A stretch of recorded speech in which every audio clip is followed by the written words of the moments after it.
నమస్తే welcome to 9+ news. ఆయన ఒక యువరాజు. తాతల కాలం నుండి దేశపాలనలో ఉన్నారు. పేరుగాంచిన యూనివర్సిటీస్లో చదివారు.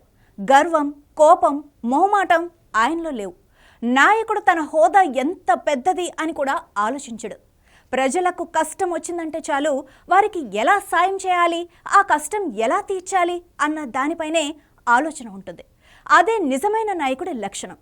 ఈ రోజుల్లో రాజకీయాల్లో చాలామంది నాయకత్వాన్ని అధికారంతో కొలుస్తున్నారు. కానీ ప్రజల మనస్సుల్లో నిలిచిపోయే నాయకులు మాత్రం తమ వినయంతో గుర్తింపు పొందుతారు. ఎందుకంటే నిజమైన నాయకత్వం అంటే పైకి నిలబడటం కాదు, అవసరమైనప్పుడు వంగి సహాయం చేయటం. అలాంటి ఘటనే ఇటీవల దేశం చూసింది.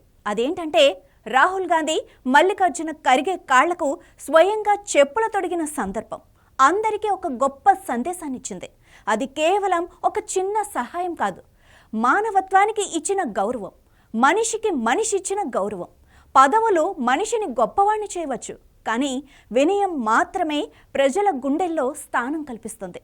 ఎదుటి మనిషి వయస్సు, స్థాయి, పరిస్థితి చూసి సహాయం చేయటం కాదు, ఆయన అవసరాన్ని గుర్తించి చేయి అందించటమే నాయకుడి లక్షణం.